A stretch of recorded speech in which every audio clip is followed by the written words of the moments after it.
ונחלה רוח ונחלה רוח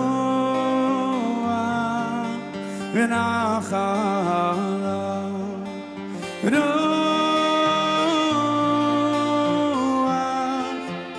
רוח השם. Bom dia, paz de Cristo a todos. Estão cansados? Ai, ai. Vamos dar continuidade ao nosso estudo do primeiro livro de Samuel. Lembrando que estamos no final, né? Semana que vem é o último capítulo, tá? Porque hoje nós faremos 2. Porque o capítulo 29 é pequeno, então temos que fazer o 29 e 30, os dois juntos. E semana que vem nós temos o último capítulo e iniciamos 2 Samuel, né? Vamos orar. Eterno e querido Deus, queremos te agradecer por estarmos aqui nessa manhã. Obrigado, porque teu Espírito Santo nos trouxe a tua palavra. Nós pedimos a direção do Senhor para que tudo aconteça conforme a tua vontade. Ilumina, nos mostra o caminho, nos leva além da letra e que tudo aconteça conforme a tua vontade. Nós queremos consagrar tudo ao Senhor, no nome de Jesus, amém e amém. Ok, vamos ler alguns versículos para a introdução. Primeiro livro de Samuel, capítulo 29, verso 1. Ajuntaram-se os filisteus, todos os seus exércitos, em Afec, e acamparam-se os israelitas junto à fonte que está em Jizreel. E os príncipes dos filisteus se foram para lá com centenas e com milhares, porém Davi e seus homens iam com Aquis na retaguarda. Disseram então os príncipes dos filisteus: que fazem aqui esses hebreus? Disse Aquis aos príncipes dos filisteus: não é este Davi, o servo de Saul, rei de Israel, que esteve comigo há alguns dias ou anos? Coisa nenhuma achei nele desde o dia em que se revoltou até o dia de hoje. Porém, os príncipes dos filisteus muito se indignaram contra ele e disseram-lhe os príncipes dos filisteus: faz voltar este homem para que torne ao lugar em que tu o pusestes e não desça conosco a batalha, para que não se torne nosso adversário na batalha, pois com que poderia este agradar ao seu Senhor? Porventura não seria com as cabeças desses homens? Não é este aquele Davi de quem uns aos outros cantaram nas danças, dizendo: Saul feriu os seus milhares, porém Davi os seus 10 milhares? Então Aquis chamou Davi e disse-lhe: vive o Senhor, que tu és reto, e que a tua entrada e a tua saída comigo no arraial é boa aos meus olhos, porque nenhum mal em ti achei desde o dia em que a mim viestes, até o dia de hoje. Porém aos olhos dos príncipes não agradas. Volta, pois, agora, vai em paz, para que não faças mal aos olhos dos príncipes dos filisteus. Então Davi disse a Aquis: por quê? Que fiz? O que achaste no teu servo desde o dia em que estive diante de ti até o dia de hoje, para que não vá e peleje contra os inimigos do rei, meu senhor? Respondeu, porém, Aquis e disse a Davi: bem eu sei, e que na verdade aos meus olhos és bom, como um anjo de Deus. Porém, disseram os príncipes dos filisteus: não suba este conosco a batalha. Agora, pois, amanhã de madrugada levanta-te com os servos do teu senhor, que têm vindo contigo, e levantando-vos pela manhã de madrugada, e havendo luz, parti. Então Davi de madrugada se levantou, ele e seus homens, para partirem pela manhã e voltarem à terra dos filisteus. E os filisteus subiram a Jizreel. Ok. O capítulo passado, nós vimos a decadência do Saul ao consultar uma necromante a respeito de Samuel. Não foi isso que vimos na semana passada? Enquanto isso, Davi está no lugar errado, que é junto com os filisteus. Enquanto Saul está consultando uma necromante, quebrando um princípio espiritual, o Davi também está quebrando de outra forma, estando junto aos filisteus. Ok? Se a gente fosse fazer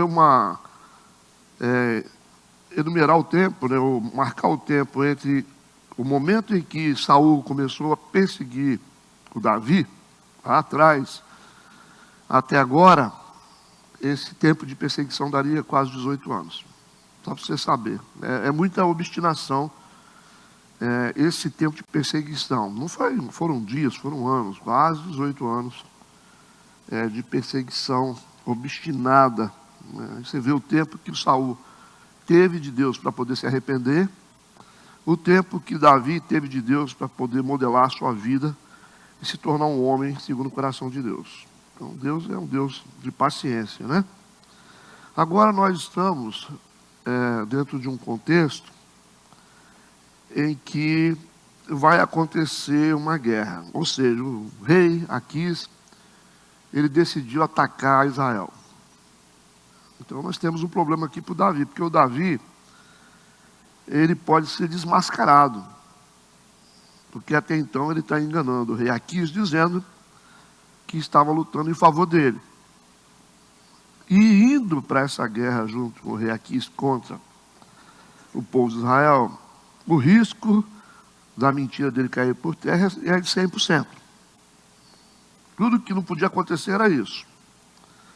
Mas como é que vai fazer? O que o Davi vai fazer? Se ele vai ser convocado pelo rei Aquis para atacar o próprio povo dele, Israel, será que ele vai conseguir se safar dessa? Porque ele contou mentira, ele falou que estava lá, enganou Aquis, está enganando todo mundo, né? Então vamos ver como vai ser o desdobramento. Versículo 1. Ajuntaram os filisteus, todos os seus exércitos em Afeque, e acamparam os filhos israelitas junto à fonte que está em Jezreel. As tropas filisteias se reúnem em um encontro combinado para se organizarem em companhias para a batalha. Ok? Afeque aqui é um local estratégico militar. E essa geografia, ela revela, estando nessa geografia de Afeque, isso revela que vai acontecer um confronto entre os filisteus e Israel. Essa é a intenção dos filisteus, tudo bem? Sigamos, versículo 2. E os príncipes dos filisteus, os príncipes aqui são os líderes, né? Porque você tem ali o Aquis com o rei máximo, e você tem os príncipes que são os líderes tribais. Príncipe no sentido de liderança, né? É dividido os blocos aqui. E o exército do Aquis é liderado por alguns homens chamados na Bíblia como príncipes. Tudo bem? Essa é a frente militar do Aquis, ou filisteu, né? Então, os príncipes dos filisteus se foram para lá com centenas e com milhares. Porém, Davi e os seus homens iam com Aquis na retaguarda. Então, vocês estão vendo aqui uma marcha sendo empreendida, e essa marcha em direção a esse campo de batalha contra o povo de Israel está criando uma certa tensão no Davi. Por quê? Por que está criando essa tensão no Davi? À medida que o Davi vai marchando junto com Aquis em direção ao campo de batalha contra Israel, por que existe uma tensão na cabeça do Davi? Opa!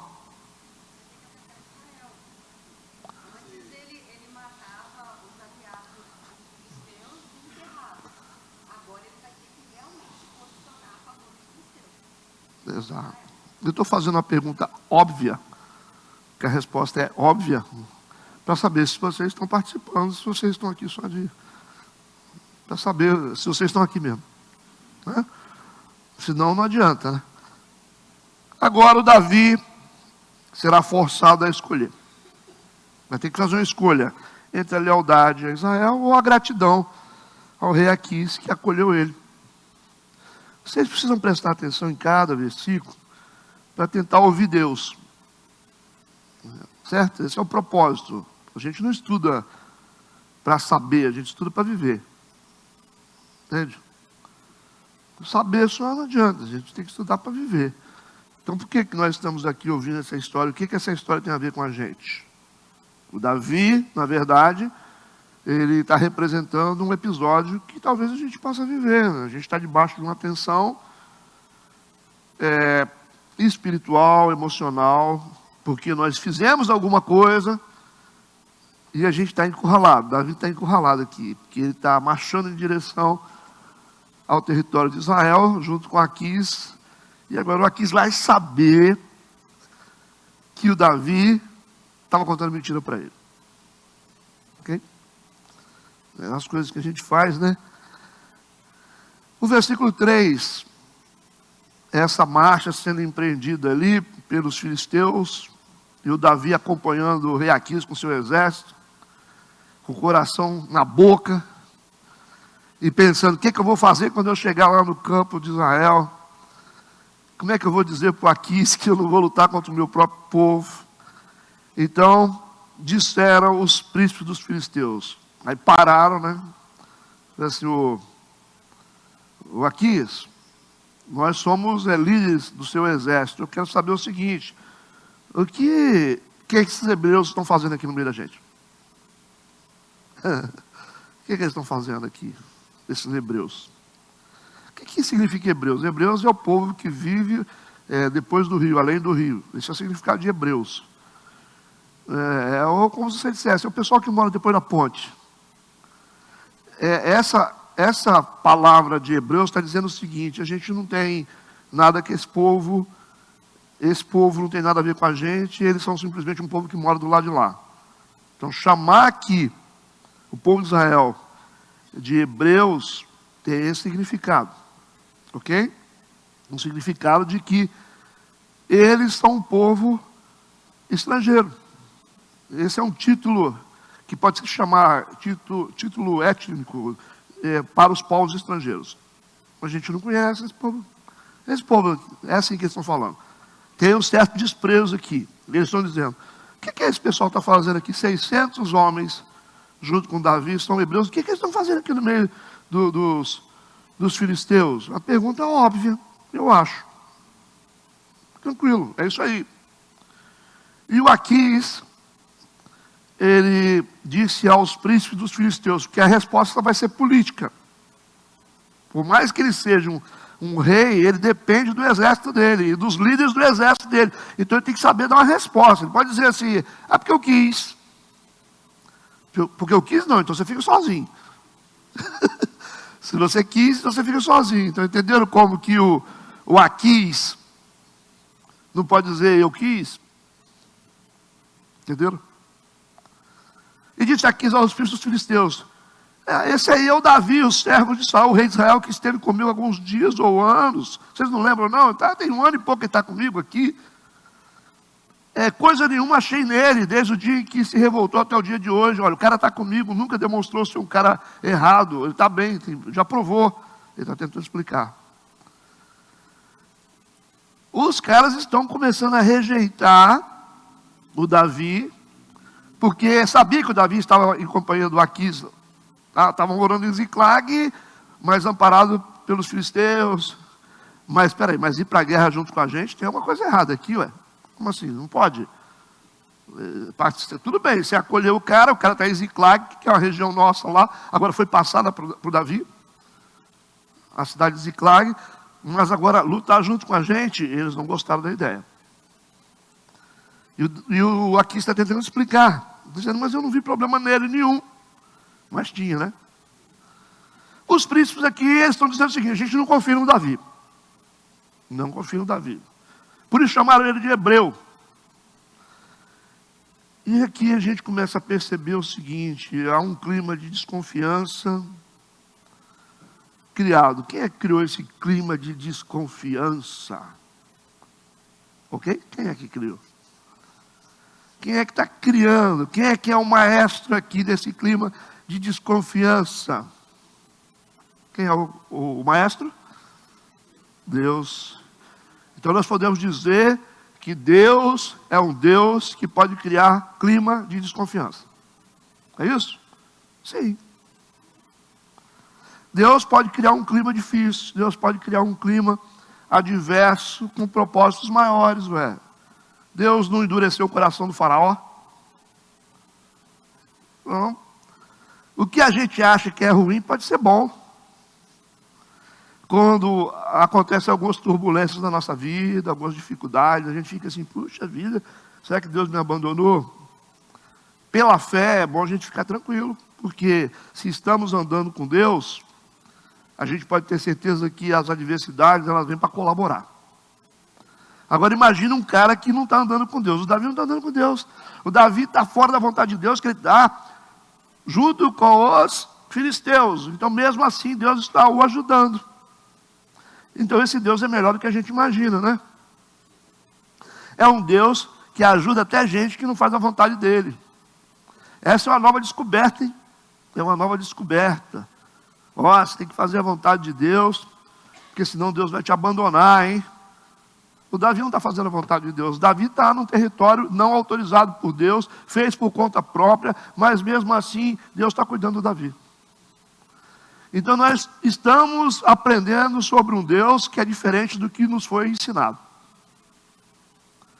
Nós aprendemos que esse Deus é assim, você anda certo, senão eu te quebro. Nós aprendemos assim, anda certo, senão eu te lanço no inferno. Anda certo, senão eu coloco uma maldição em você. Não, não é esse Deus não, porque o Davi já fez coisa suficiente para Deus abandonar ele. Gente, tem quase 18 anos que o Saul está pilhando Deus. E ele merece uma sentença de morte. E até então ele não morreu. O copo do Saul já está quase cheio. Percebe? Então esse Deus não é tão ruim como a gente pensa. Tudo bem isso? Ficou mais em paz agora? Quem é que vai destruir a gente? Vai ser o nosso pecado ou vai ser Deus? Vai ser o nosso pecado. Deus não vai destruir a gente. Nós vamos nos destruir. Você tem que querer bastante. Você tem que ser muito ruim. Né? Você vê que o Judas, Jesus permitiu que ele participasse da Santa Ceia. Tão bom que Deus era. Podia falar assim, você não, hein? Você não. Eu já sei que você tem no coração. Você colocou o diabo no seu coração. Não, participa não. Santa Ceia, deu o pão na boca dele ainda. Nem diante daquele momento tão sagrado, o cara não teve jeito. Né? Então Deus está usando a desconfiança dos inimigos para livrar Davi de um dilema moral e espiritual. Deus está salvando Davi. Deus está salvando Davi aqui, porque o Davi está quase chegando ao encontro do povo de Israel. No meio do caminho, os príncipes disseram, uai, o que esse cara está fazendo com a gente aqui? É uma pergunta, né? Que fazem aqui esses hebreus? Uma pergunta. Essa pergunta deveria ter sido feita pela própria consciência do Davi. O que eu estou fazendo aqui? Não é verdade? Essa é a pergunta mais sábia que está nesse texto. Os filisteus perguntaram, o que esse hebreu faz aqui? O Davi deveria se perguntar, o que eu estou fazendo aqui? Esse aqui não é meu lugar. É a mesma coisa que Deus falou com Elias, o que fazes aqui, Elias? Na caverna. Crise dos lugares errados, né? É uma consciência que o Davi deveria ter tido. Entenderam isso? Sigamos. Versículo 4. Porém, os príncipes dos filisteus, muitos se indignaram contra ele. Quem está indignando eles? Quem é que está tornando eles assim, indignados? Quem é que está? Ah, Deus, é isso aí. As pessoas dizem, é o demônio. Nós estamos dando férias para o demônio um tempo agora. Para ver se a gente arruma a nossa vida, a nossa parte. Nós estamos dando férias para o diabo para a gente ter a responsabilidade de arrumar a nossa vida em relação à nossa parte. Deu para entender? Ou não? Os príncipes filisteus muitos se indignaram. Aqui é Deus salvando Davi através de uma indignação. E se indignaram contra ele, olharam para o Davi assim, ó, com nojo. Deus fez com que os filisteus ficassem enojados. O senso religioso de vocês consegue conceber isso? Consegue? Consegue não, né? É porque na cabeça tem o Deus com o cabelinho branco, com a barba branca, sentado no trono, igual o Papai Noel, assim. Não é isso? Esse Deus é um mistério.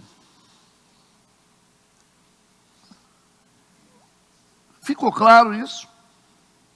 Que é uma indignação de salvação? E os príncipes disseram: faze voltar este homem, para que torne o lugar em que tu o puseste. Manda ele voltar para Ziclag. E não desça conosco a batalha, para que não se torne nosso adversário na batalha. Pois com que poderia este agradar ao seu Senhor? Porventura não seria como as cabeças desses homens?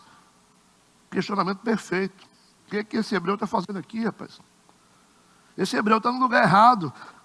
Deus está usando o próprio inimigo para revelar uma verdade. Davi, você está no lugar errado, você não era para estar aqui. Agora nós temos outro problema acontecendo, além das fronteiras da mente do Davi. Davi não sabe do que está acontecendo. Davi está indo para o campo de batalha, mas Deus está vendo tudo que está acontecendo. Tudo está acontecendo. Deus está livrando Davi desse encontro com o povo de Israel, porque isso aí pode acabar em morte. Deus fez com que os filisteus se indignassem e dissessem: não tira esse cara daqui. E o Davi está indo em direção àquele momento de acareação, onde o Aquis vai descobrir que ele foi traído pelo Davi, e Deus está freando toda essa comitiva, todo esse exército, indignando os príncipes, e os príncipes estão perturbados: não, vamos parar aqui, daqui a gente não passa. É Deus, entende? Mas tem outra coisa séria acontecendo, que o Davi não sabe, porque tem muitas coisas acontecendo que nós não sabemos. Tem muita coisa acontecendo numa dimensão que nós não sabemos, e Deus está trabalhando isso aqui, por causa também daquilo que está acontecendo do outro lado, que você não sabe. O que está acontecendo? O Davi deixou a cidade dele vulnerável. Ele saiu com todo o seu exército, deixou toda a sua família sozinho em Ziclag. Estão lembrando dessa história? Enquanto isso, os inimigos estão entrando lá na casa do Davi, estão pegando todo mundo, tudo que tem, saqueando tudo ao mesmo tempo. Então esse Deus, ele está olhando para o Davi, indo para o campo de batalha, e olhando para a família do Davi, que está sendo capturada pelos amalequitas. O Davi não está vendo nada. Então você não está vendo nada, mas Deus está vendo tudo. E é por isso que Deus faz coisas que você não entende. O que Deus está fazendo aqui? Davi, eu vou te proteger de duas coisas. Deus não está falando, mas isso está acontecendo. Eu vou proteger você de sofrer um dano quando o Aquis descobrir que você traiu ele. E você, Davi, você tem que voltar para casa, porque sua família está sendo levada. E o tempo aqui é a coisa mais importante, Davi, porque a partir do momento que os amalequitas começarem a fugir com a sua família, se você não voltar para casa rápido, você não vai conseguir pegar mais. Entenderam isso ou não? É isso que a gente não entende. Deus, ele vê onde a gente não vê.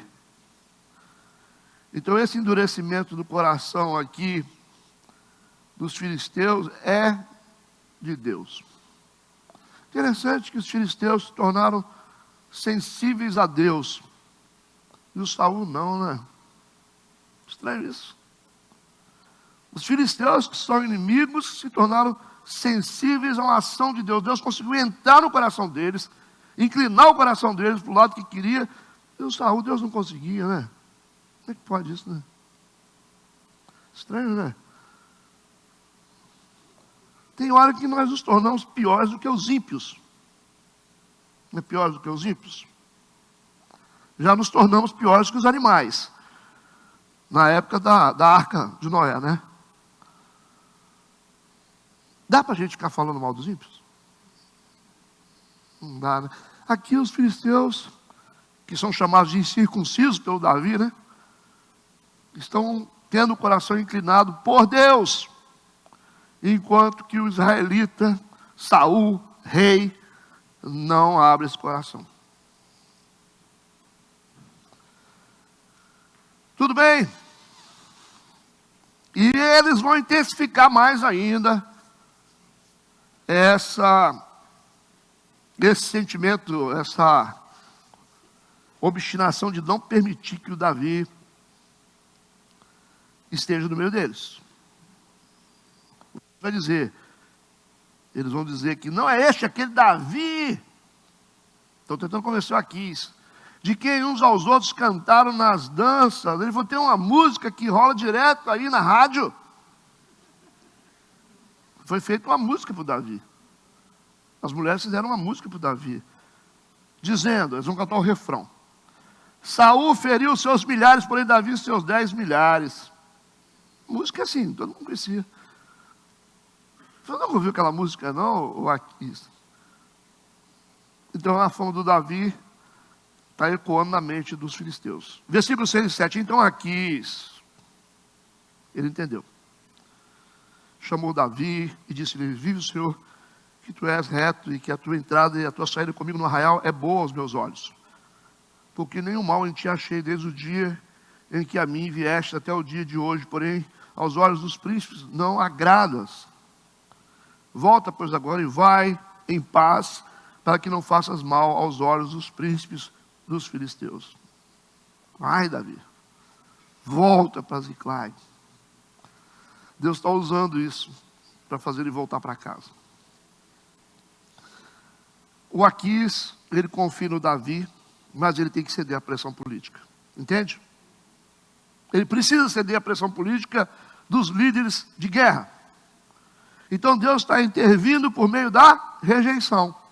O Davi está sendo rejeitado. Rejeitado. Davi está sendo rejeitado. Muitas vezes, a porta fechada pode representar livramento. Deus está fechando a porta para o Davi aqui e ao mesmo tempo está livrando ele. Então, nós que somos crentes, dá para a gente reclamar? Não dá, as coisas estão acontecendo. Ah, não consegui chegar, eu não consegui viajar. Ah, o carro quebrou. Ah, fulano saiu da minha vida. Gente, vamos ficar em paz. Vamos ficar em paz. Fique em paz. Porque é que Deus está ajudando um cara desobediente? Imagina você que se julga obediente, que gosta de obedecer a Deus. Versículo 8. Então Davi disse a Aquis. Davi podia ter voltado calado. Ele tinha que ter voltado calado. Amém. Vou voltar para casa mesmo. Mas o Davi disse: por quê? O que é que eu fiz? Versículo 8. Ou o que achaste no teu céu? O que você achou de errado em mim desde o dia em que estiveste diante de ti, até o dia de hoje, para que eu não vá e peleje contra os inimigos do rei, meu senhor? Por que eu não posso ir? O que Davi está fazendo aqui? O que vocês acham? Ele está sendo dissimulado. Ele está dando desperto, para não revelar as intenções dele verdadeiras. Ele foi muito abençoado aqui, com essa rejeição. Mas ele está dizendo assim: eu queria tanto ir, rapaz. Não queria nada, Davi, você não queria não. Malandro, né? Ou aqui, você estava com vontade de ir nessa guerra? Estava nada, papai, volta que é melhor. Dissimulação, né? Versículo 9. Respondeu, porém, Aquis e disse a Davi: bem, eu sei, e que na verdade aos meus olhos és bom, como um anjo de Deus. Porém disseram os príncipes dos filisteus: não suba este conosco à batalha. Rejeitado ele foi. Uma rejeição abençoada. Rejeição gospel essa. É ruim? Às vezes você está sendo rejeitado, você está sendo livrado. A pessoa falou assim: não vou te convidar para ir nessa festa não. Você foi livrado, irmão. Você foi livrado, você que não entendeu. Graças a Deus que não te chamaram. Graças a Deus que não te aceitaram. Versículo 10 e 11. Agora, pois, amanhã de madrugada, levanta-te com seus servos, com os servos do teu Senhor, que tem vindo contigo, levantando-vos pela manhã de madrugada, e havendo luz, parti. Volta. Então Davi de madrugada se levantou, ele e os seus homens, para partirem pela manhã e voltarem à terra dos filisteus, e os filisteus subiram a Jezreel. Davi está voltando para casa. O Davi não se moveu de forma como deveria, ele se move à moda de Deus. Está voltando para casa na marra. Ok? Deus faz a gente se mover na marra. De tão bom que Deus é, que Deus faz a gente se mover na marra. Não vai de um jeito, vai do outro. Se você não para de um jeito, de repente, para salvar a gente de uma morte, Deus permite até que a nossa perna seja quebrada. Vocês acham que não? Hã? Você acha que não? Quebrei a perna, mas salvou a vida. Salvou a vida. Perdi o namorado, mas ganhou a salvação. Gente, ser crente não é fácil não, viu? Para entender esses mistérios. Eu nem tento entender não. Eu não tento entender não. Você acha que eu tento entender? As coisas começam a acontecer assim, eu falo. Isso é um aviso, né? Tá certo. Graças a Deus. Por isso que a Bíblia diz: em tudo dei graças. De uma maneira misteriosa, Deus está salvando a gente. Vamos para o capítulo 30 agora. Capítulo 30. Iniciamos o versículo 1. Sucedeu, pois, que chegando Davi e os seus homens ao terceiro dia a Ziclag, já os amalequitas tinham invadido o sul e Ziclag, e tinham ferido a Ziclag e a tinham queimado a fogo. A cidade toda queimada. Davi é um cara inteligente. Ele vai pensar: agora eu entendi porque eu tinha que voltar para casa. Agora eu entendi porque eu fui rejeitado. Agora eu entendi porque eu sofri. Agora eu entendi porque as pessoas se levantaram contra mim. Deus estava me movendo. Tudo bem? Então não reclame quando algo na sua vida não der certo. Não reclame quando algo na sua vida não der certo. A família de Davi está agora nas mãos dos amalequitas. Está na mão dos amalequitas. E Deus precisa fazer Davi, voltar urgente para casa, e conseguiu. Voltou. A rejeição que Davi sofreu serviu para evitar que ele fosse pego na mentira por aqui. Fez com que ele não tivesse que lutar contra o seu próprio povo. E fez com que ele voltasse rápido para casa para recuperar sua família. Tudo por causa de uma rejeição. Será que se você não tivesse vivido o que você viveu, você seria quem você é? Será? Todas as pessoas que nós vimos ontem aqui na oficina de gente com problema, será que essas pessoas podem pegar essas dificuldades para construir um futuro? Pode. Será que se você não tivesse sido amassado, você estaria na igreja? Não estaria nada. Não estaria nada, eu estava longe daqui. Entenderam isso? Versículo 2. Eles tinham levado cativas as mulheres e todos os que estavam na cidade, tanto pequenos como grandes. Levaram as crianças, levaram todos. A ninguém, porém, mataram. Só levaram. Então somente os levaram consigo e foram ao seu caminho. Os amalequitas não mataram ninguém, mas tomaram para si o que os israelitas tinham. Ok? O diabo gosta do que a gente tem, né? Adora. O diabo adora os nossos dons. Adora. A maior estratégia do diabo é usar os nossos dons em favor dele. Você pode tocar para o diabo, você pode tocar para Deus. Você pode cantar para o diabo, você pode cantar para Deus. Você pode pregar para poder pregar heresias para fortalecer o inferno, ou você pode pregar para poder salvar vidas. Assim.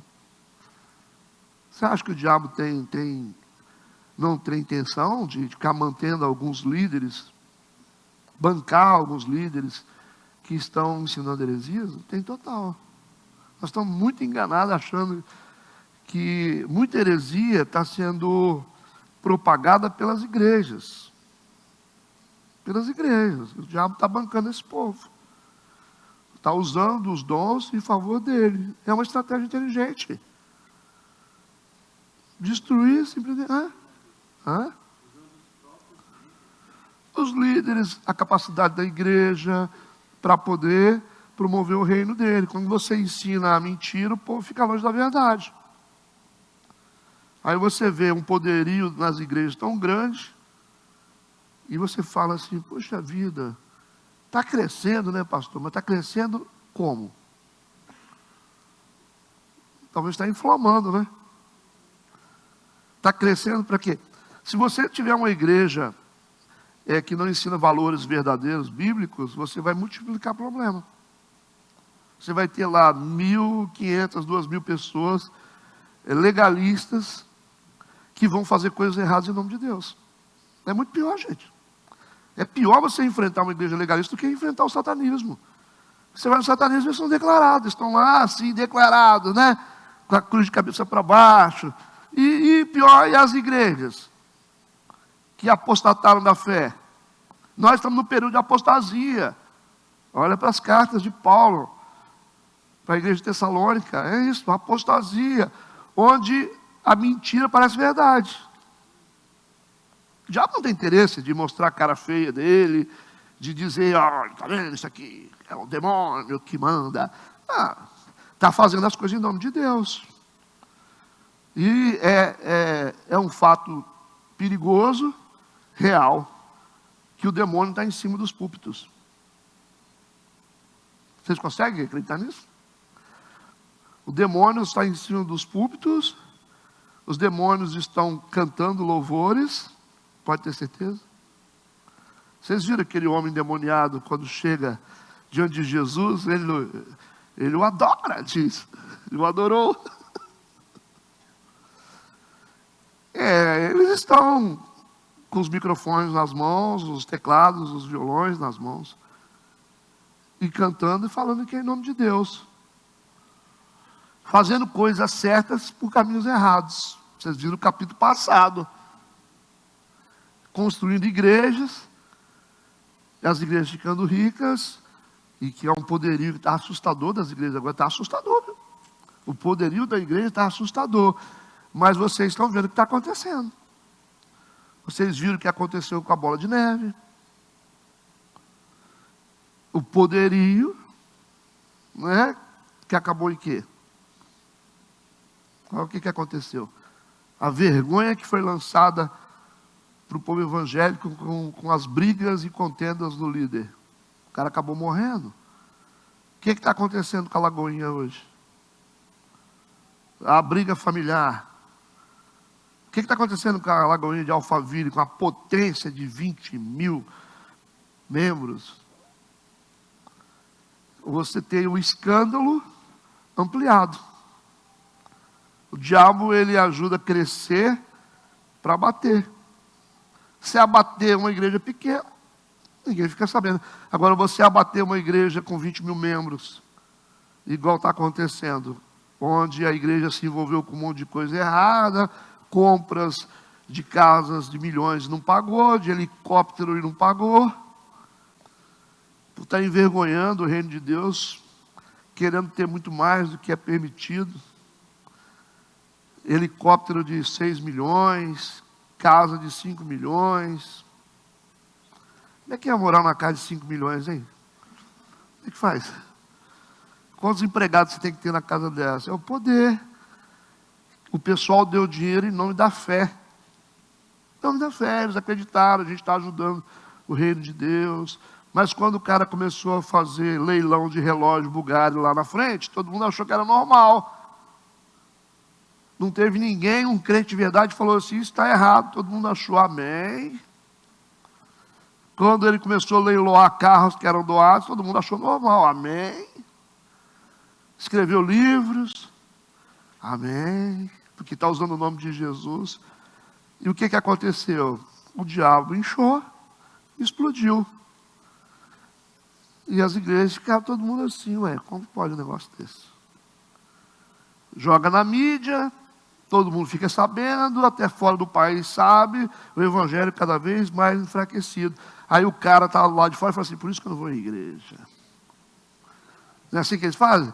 Os maridos, né, as esposas que não vêm à igreja, por isso que eu não vou à igreja. Então quem é que está ganhando essa guerra?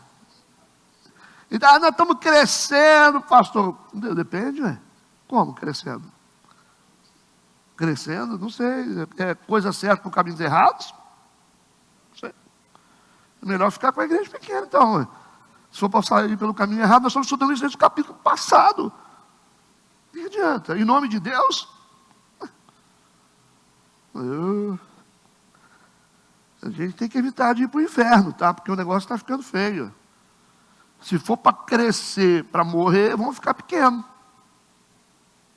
Vão ficar pequenos, pelo menos. Então tem que tomar cuidado com isso. É tudo em nome de Deus. É porque Deus. Não sei. A heresia, as mentiras, que a gente vai fazendo vista grossa, né?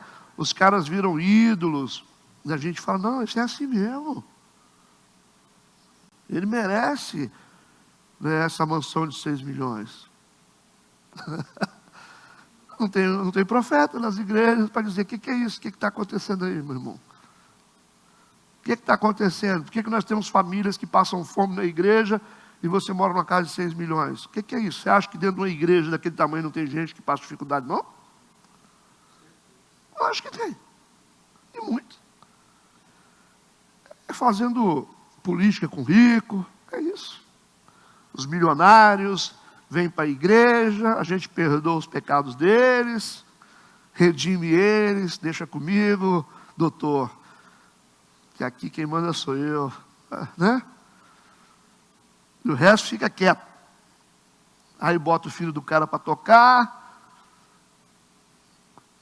o cara não vale nada, é fumador de maconha, mas ele vai tocar. Bom, aí vai sendo legalismo. É uma bomba relógio que você bota em cada cantinho da igreja. Daqui a pouco o diabo, acabou. Eu tenho medo. Eu sou conservador.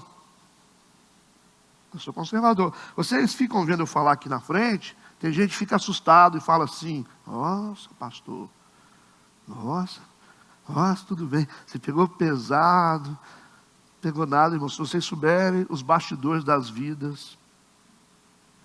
Um dia um cara falou assim, pastor, você está falando pouco ainda. Você está falando pouco. Se eu souber o que está acontecendo nos bastidores, você está falando pouco. Não é Deus que está soltando palavras em cima da gente, cara. Você está quieto, mas o outro está enfiado até o pescoço nas coisas erradas. Então, assim, ele não sabe. Uma vez um homossexual falou comigo, falou assim, eu não presto para nada, pastor, mas tudo que você falou é verdade. A gente não imagina como é que está o mundo, né? Isso aí eu acho que é um sistema de proteção de Deus. Pelo menos a verdade vem, ela fica assim, mas a gente sabe, né, que a verdade está sendo defendida de alguma forma. Se calou, acabou. Aqui nós temos o Davi tendo sua família, todos os seus bens levados, e o inimigo não matou ninguém, só pegou para ele. Lembra disso, o diabo gosta de pegar para ele. Versículo 3, Davi e seus homens chegaram à cidade, e eis que estava queimada a fogo. E as suas mulheres, e seus filhos, suas filhas tinham sido levados cativos. Levou todo mundo. Se você for listar aqui, olhar os versículos, você vai ver o seguinte, Davi foi afetado pelo inimigo na família, número 1, está no versículo 3, parte A. O Davi foi afetado nos seus bens materiais, versículo 3, parte B. O Davi foi afetado no seu emocional. Você vai ver o Davi chorando junto com seus homens, sem ter força Mas, de tanto chorar, versículo 4, o Davi foi afetado na sua vida relacional com o seu exército, porque um ficou contra o outro. O diabo fez uma lenha aqui. Vida familiar, vida material, vida emocional, vida relacional. Tudo afetado. Aí que está o problema. Versículo 4. Então Davi e o povo que se achava com ele alçaram a sua voz, o Davi junto, hein? E choraram. Esse texto é conhecido, né? Choraram tanto. Aí o texto amplifica. Até que neles não houve mais força para chorar. Acabou as lágrimas. Já pensou isso? Chorar até não ter força mais para chorar? Que isso? Eles chegaram no limite emocional deles. O limite emocional de uma pessoa que está sentindo dor por causa da perda.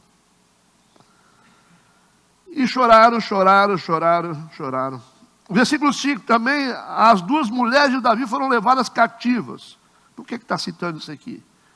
Ainoã, a Gisraelita, ele vai falar um nome aqui muito importante.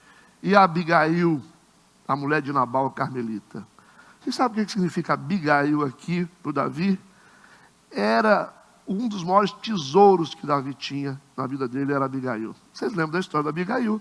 Que tipo de mulher que Abigail era?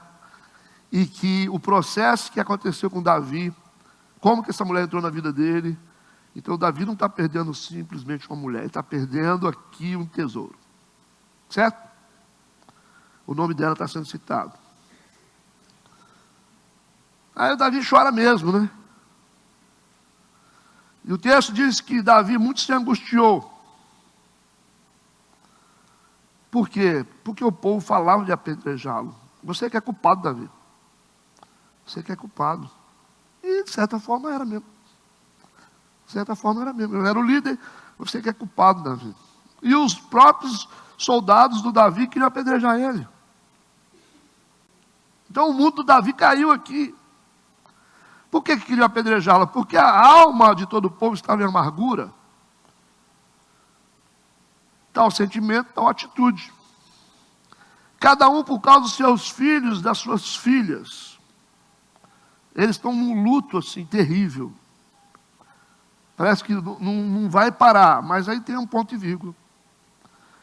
Todavia, mas porém contudo todavia, Davi se fortaleceu no Senhor seu Deus. Aí o Davi deu um clique assim e falou, sabe uma coisa?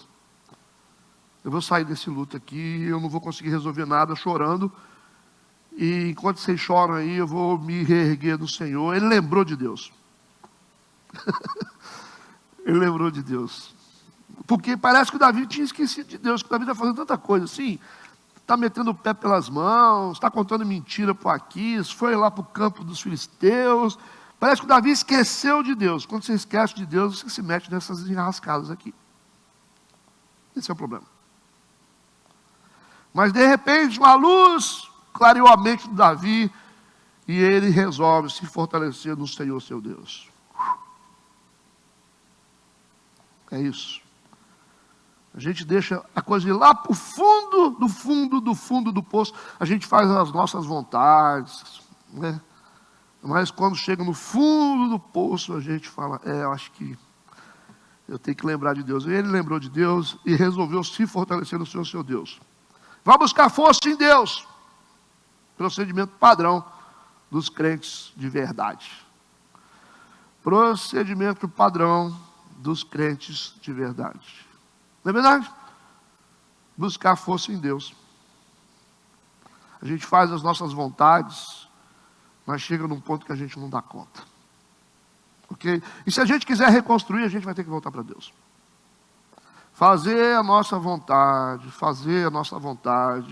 esquecer qual é a vontade de Deus, vai chegar num ponto que você não vai aguentar. E o Davi chegou num ponto que não está aguentando.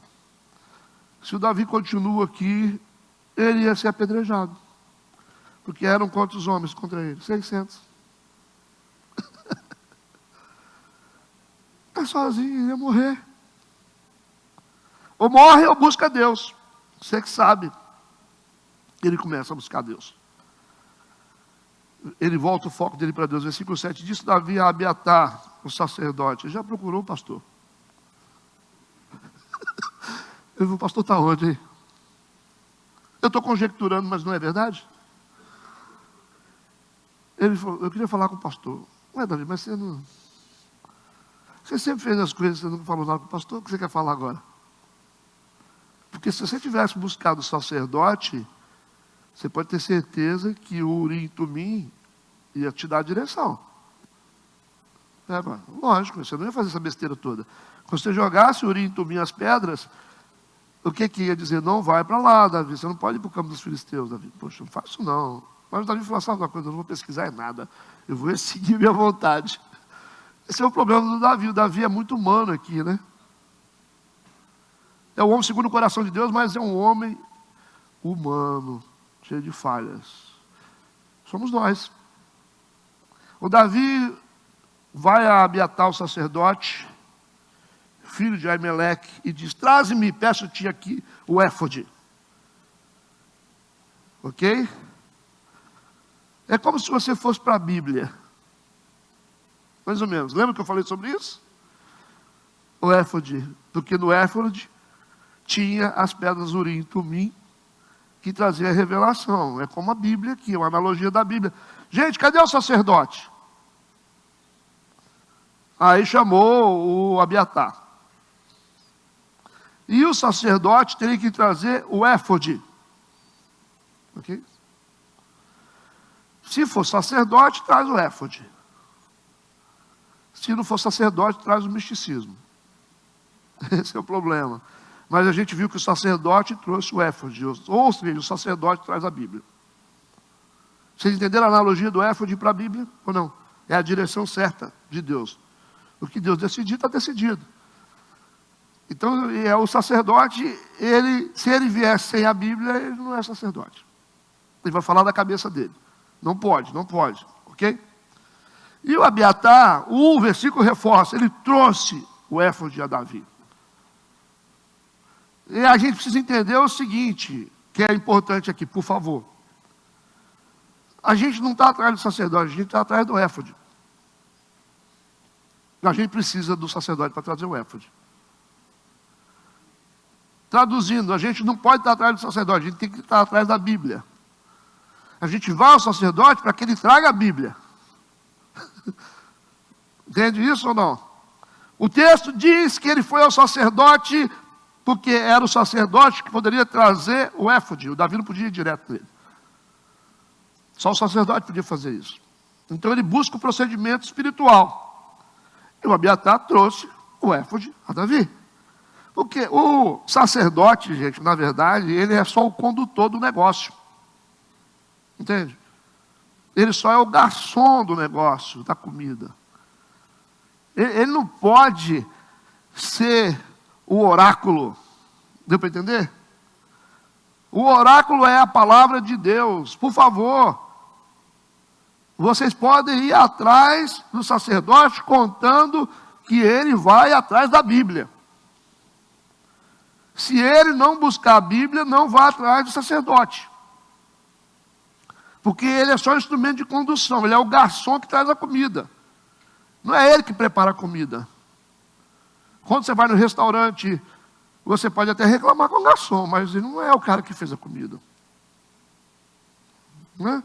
A Bíblia chama o povo de Deus, os que pregam a palavra, de dispenseiros. O que é dispenseiro? O que pega a comida na dispensa e entrega. Isso é ser dispenseiro.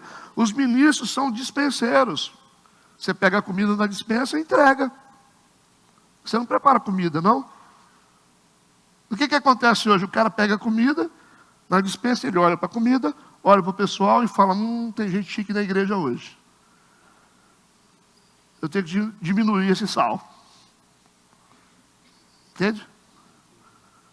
Porque tem gente rica hoje, está visitando a igreja, e eu vou diminuir aqui, esse tempero está muito forte.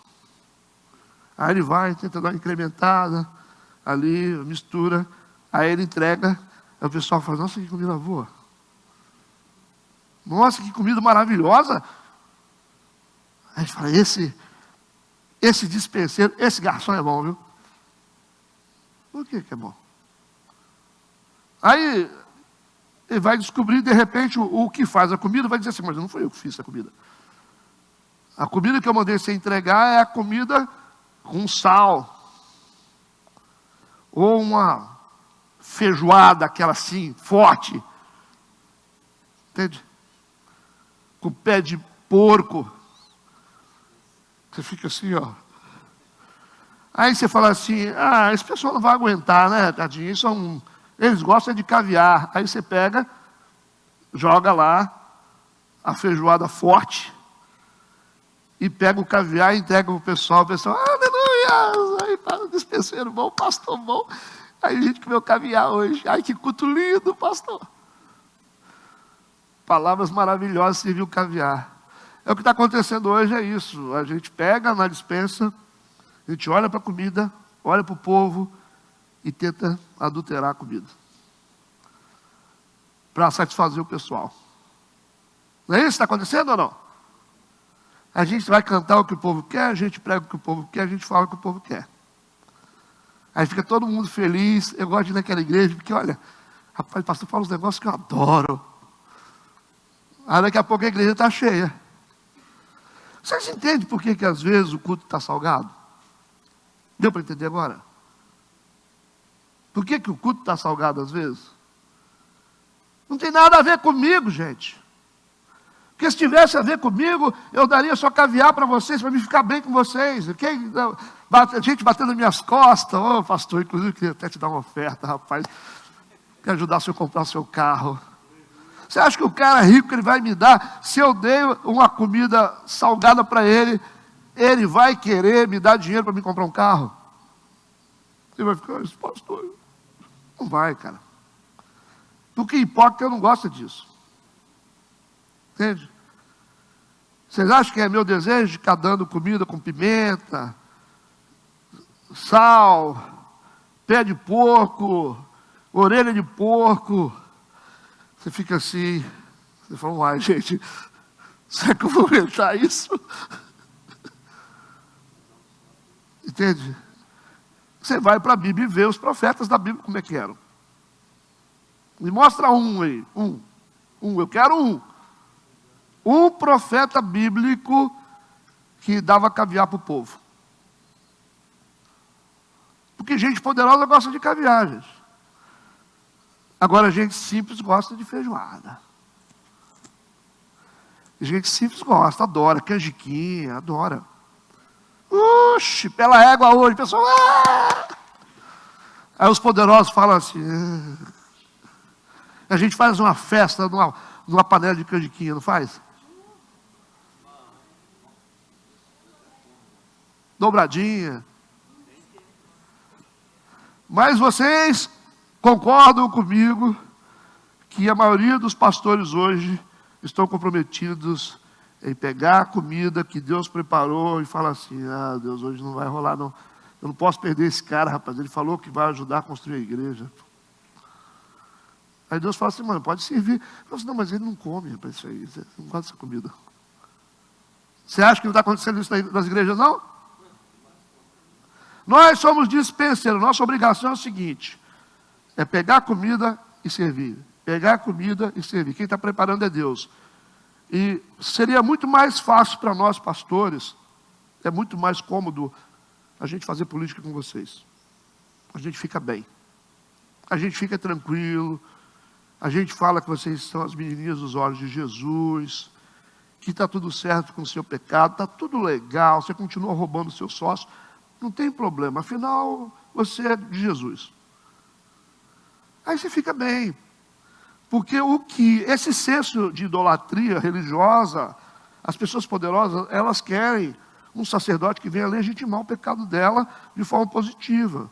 Eles perguntam assim, ei, eu vou largar minha mulher, pastor.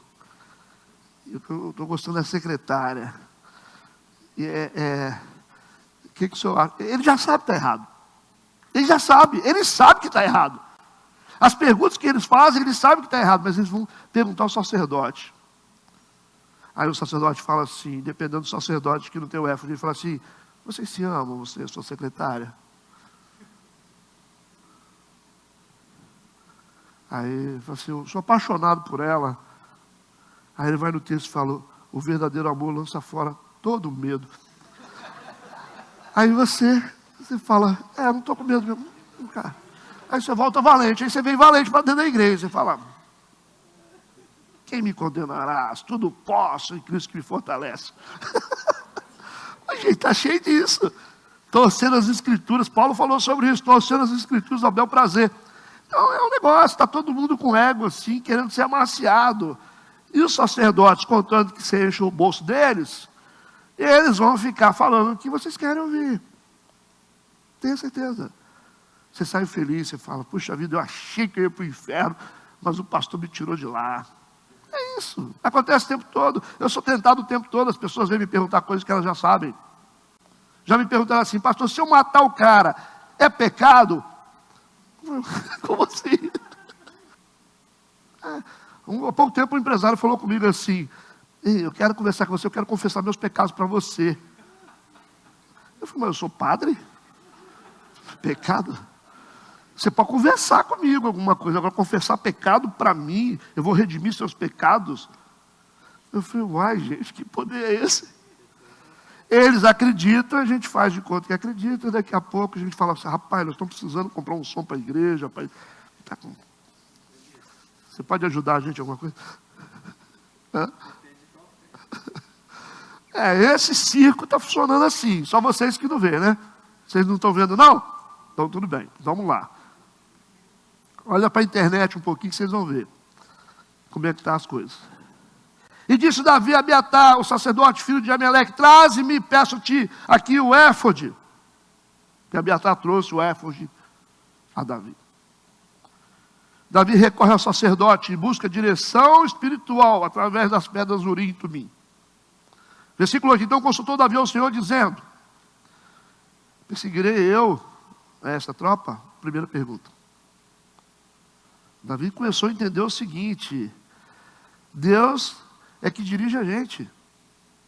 Ele não faz uma pergunta assim, eu vou conseguir trazer minha família de volta, né? Primeira pergunta, está escrito lá, perseguirei eu a essa tropa? Pergunta número 1. Senhor, eu vou perseguir, mas essa pergunta não exige que Deus diga assim, você vai perseguir, mas você vai conseguir alcançar. Não exige isso. Ele começa a fazer perguntas em doses homeopáticas, porque agora ele quer depender de Deus. Afinal, ele conhece o procedimento. Ele sabe que cada passo tem que ser dado junto com Deus. Ele fala, eu vou perseguir esta tropa, primeira pergunta. Segunda pergunta, alcançá-la-ei, porque é outra história agora. Ir atrás é uma coisa, conseguir alcançar é outra coisa. E restituir o que perdeu é outra pergunta. Entende isso? Então esse cara aqui está se entregando a Deus ou não está? É tipo assim, vou na igreja hoje, Senhor? Vai.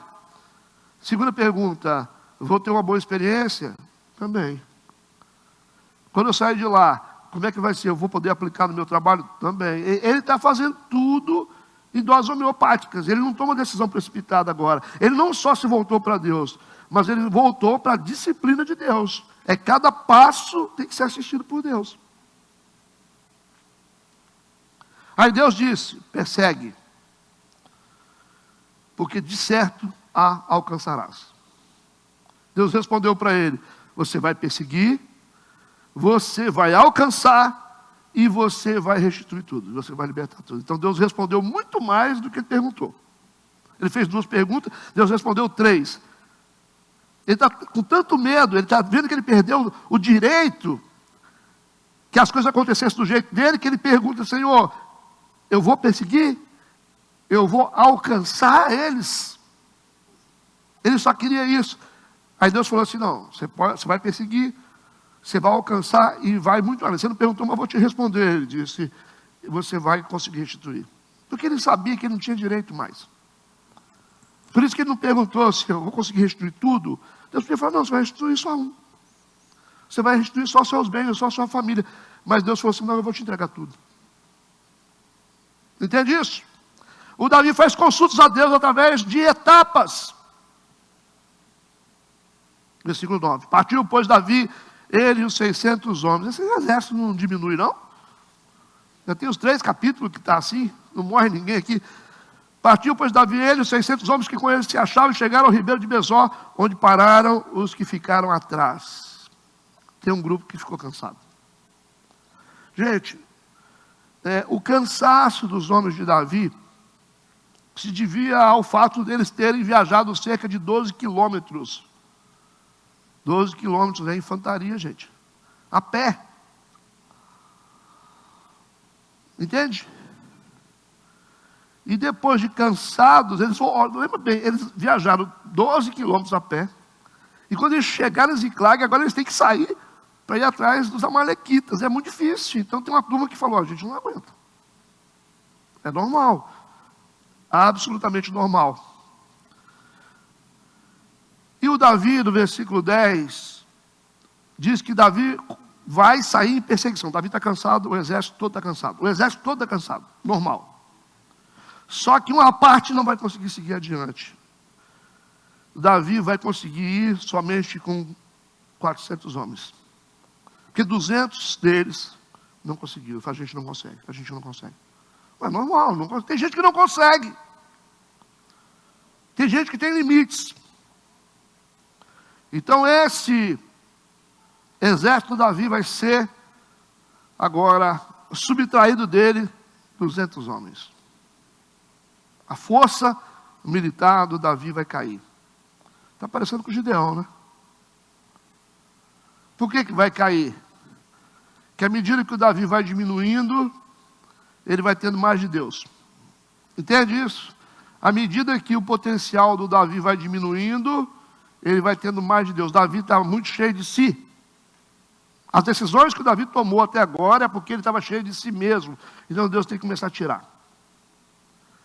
Deus tem que começar a criar espaços no Davi para Deus entrar. Esses 200 homens que saem correspondem ao tanto de Deus que entra. Deu para entender? Você não fala assim, quero me esvaziar de mim? A gente não canta essa canção? Por que a Bíblia diz, bem-aventurados ou felizes são os pobres de espírito? O que vocês acham que significa isso? Quem se arrisca a falar? Bem-aventurados os pobres de espírito. O que é isso? Oi? Repete. Pobres de espírito não é uma palavra ligada diretamente à humildade. Pode ser aplicada. Você pode aplicar a humildade. Mas ser pobre de espírito, o espírito que aparece no texto é minúsculo. Então é espírito humano. Ser pobre de espírito significa aquele que reconhece que só se completa em Deus. Ser pobre de espírito é aquele cara que diz assim, eu não sou nada. Eu só sou se Deus deixar eu ser. Isso é ser pobre de espírito. Você não é cheio, porque tem gente que se acha demais. Aí que entra a humildade, né? Mas o pobre de espírito é aquele que entende que eu só me completo se for em Deus. Aí você tem que se esvaziar para que Deus possa encher você. Isso é ser pobre de espírito. Quando você é cheio demais, você precisa do Espírito Santo para quê? Você já é cheio do seu, então você não tem espaço em você para Deus. Então ser pobre de espírito não é ser pobre, ser dinheiro, mas é aquele que entende que é vazio, humanamente vazio, e que para se completar, só se completa em Deus. Eu só realizo as coisas em Deus, se Deus estiver comigo. Se Deus estiver comigo, eu não faço nada. É isso. Sigamos. Então nós temos aqui um percentual de esvaziamento ou não? 200 homens ficaram por não poderem. Eles estão cansados. Estavam cansados por passar o ribeiro de Besor. Esse cansaço é natural. 200 homens cansados do seu exército. Davi podia ficar com medo, falar, puxa vida, o que é que eu vou fazer agora, no momento que eu mais preciso? Esse exército foi mantido até agora, gente. Nós estamos em vários capítulos com 600 homens. Mas justamente quando Davi tem que retomar a sua vida, agora que ele quer fazer a coisa certa, Deus tira. Como é que pode isso? Enquanto ele estava fazendo besteira, ele estava com 600. Entende isso? Enquanto ele estava indo pelos caminhos dele, ele estava com 600 homens, ele estava em todo o seu potencial.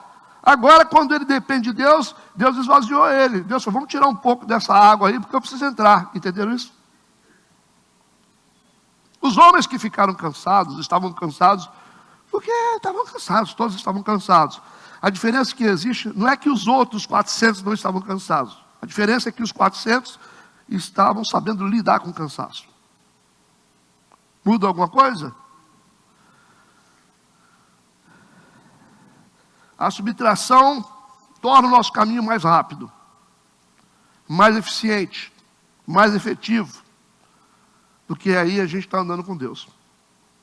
É diferente. Se você quiser andar sozinho, você vai andar cheio do seu espírito. Se você quer andar com Deus, você vai ter que se esvaziar de você mesmo. As vasilhas têm que ser o quê? Vazias, não tem que ser? O profeta disse assim, traga vasilhas cheias. Ele falou isso? Foi isso que ele falou? Traga vasilhas. Muitas vasilhas. Mas ele falou vazias. Por que vazias? Para poder caber as coisas. Caber a unção de Deus, o vazio de Deus lá dentro. É por isso. Gente cheia de si mesmo, não precisa de Deus. Versículo 11. Acharam no campo um homem egípcio. Agora, por favor, vocês precisam prestar atenção. Esse texto é muito rico. Por favor. A Bíblia está ensinando muito para a gente aqui. O Davi tem que perseguir os amalequitas para recuperar sua família. Davi está se recuperando de uma angústia. O Davi está cansado. O Davi olha assim para o horizonte. Ele tem que continuar perseguindo. Ele falou, eu preciso ir atrás.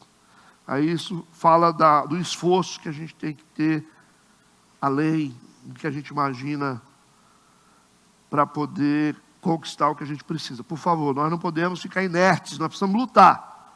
Esse cansaço do Davi representa muitos momentos da nossa vida.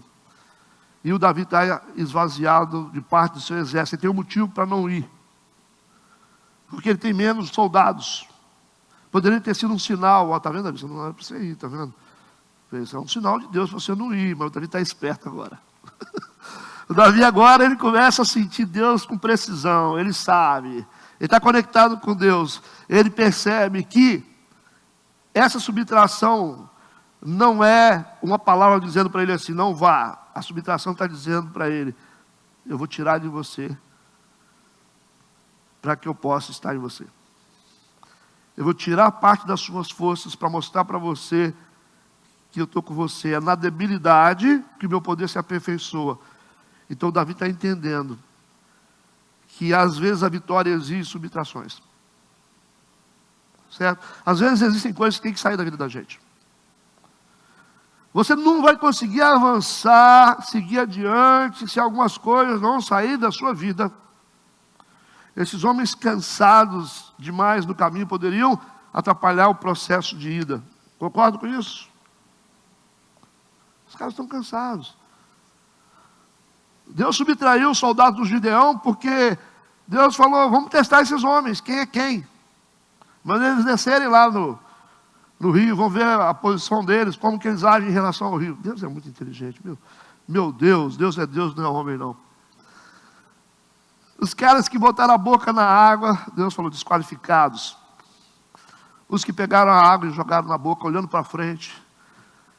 Se os caras tinham perspectiva, a água está, eles estão com sede, mas eles não param de olhar adiante, eles pegam a água, botam na boca. Aí Deus falou, esses caras são os bons. E aqueles que colocaram a boca na água, se renderam ao rio, eles são desqualificados. Deus está dizendo, não pode se render ao rio. Eles estavam tão desgastados, quando eles viram o rio, se jogaram no rio, meteram a boca na água. Ai, conseguiu. Deus só desqualifica. Tira esses caras daí, que esses caras não vão conseguir seguir.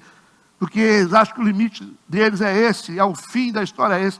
Mas os que continuaram olhando para frente, trazendo água na boca, Deus falou, esses vão conseguir seguir adiante. Então nós temos que subtrair esse povo, senão você vai se tornar fraco. Às vezes é melhor você ter uma igreja com um pouco menos de pessoas e fortes, do que você ter uma multidão de gente fraca. Dá mais trabalho. Você tem mais gente reclamando, mais gente murmurando, mais gente desistindo, mais confusão, mais problemas. Então é melhor você ter uma igreja menor, forte. O certo é você ter uma igreja grande e forte. Porque se for para ter uma igreja grande e fraca, você arranjou problema. Então vale a pena a gente ficar com estratégia de crescimento? Vamos fazer o cantor aqui para ver se enche a igreja. Vamos jogar a rede, jogar para dentro. Não, mas nós podemos discipular. Se eu fizer um evento aqui na igreja, vai caber gente aqui na igreja? Não vai caber. Nós não temos. Gente, é tanto peixe que bate nessa rede nossa. Olha no domingo, você olha assim, você fala, nunca vi esse cara na minha vida. Nunca vi essa mulher na minha vida. Tem tanto peixe nessa igreja batendo na rede. No domingo à noite, é tanta gente visitando essa igreja que eu nunca vi na minha vida. Adianta a gente tentar consolidar esse povo. Agora não adianta, porque a gente não tem nem espaço para eles. Não tem espaço.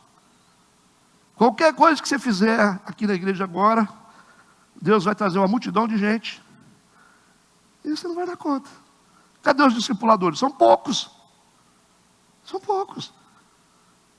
Não adianta, você não tem como cuidar. Eu falo, Senhor, o senhor que sabe, temos que ir para lá, para ver se lá a gente tem uma logística melhor.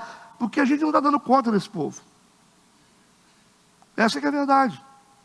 Agora vocês entenderam porque os projetos às vezes param. Talvez a parada da igreja tenha esse significado. Nós precisamos de amadurecimento para lidar com o muito. Deus pisou no freio e fala, segura aí, ó. Deixa esse povo amadurecer um pouquinho mais. Porque se vocês forem para lá, agora eles vão morrer. Versículo 11, acharam no campo um homem egípcio. Cara, tudo que não podia acontecer era isso. Primeiro que esse cara é um egípcio. E egípcio é sentido pejorativo para o povo de Israel. Começa por aí. E no caminho, o Davi com seu exército, correndo, desesperado, temos que ir capturar os amalequitas, precisamos ir atrás. O tempo é tudo para o Davi. Aí o que acontece? Davi olha com seu exército e manda os seus soldados ir lá ver. Tem um cara, um homem egípcio, caído no meio do caminho. E aí? O que é que você vai dizer? Você fala assim, eu não tenho tempo para isso não, rapaz. Aí nós voltamos para o samaritano. Isso que é bom conhecer a Bíblia, né? O pastor lá, o sacerdote, não, eu tenho culto agora, não posso... Passou de lá. O levita, eu tenho que tocar a primeira música, o senhor que canta, passou de lá. Certo? E o Davi está com pressa, o Davi precisa, é legítima a necessidade do Davi recuperar a sua família, a minha família em primeiro lugar. A minha família em primeiro lugar. Aí Deus coloca no meio do caminho um homem egípcio. Deus não botou um hebreu no meio do caminho. Porque se fosse um hebreu, Davi tinha obrigação com ele. Agora, egípcio não. É outra nação. E o Davi, na sua correria, ele, pum. Porque o Davi precisa de resposta. O Davi precisa de Deus. E o Davi sabe, ele sabe que Deus não dá colheita sem semeadura. Ok? Deus não dá colheita sem semeadura. Davi sabe disso. Aí quando no meio daquela correria, o Davi correndo, aí um homem caído lá no meio do caminho. O Davi para tudo, manda olhar o homem, o texto diz, trouxeram o homem a Davi. O homem estava doente. Eles sabiam que esse homem era um egípcio, por causa das roupas. A fala depois. O homem caído, com fome, com sede e doente, no meio do caminho. Deus sabe das nossas necessidades. Não sabe? Estão cansados, né?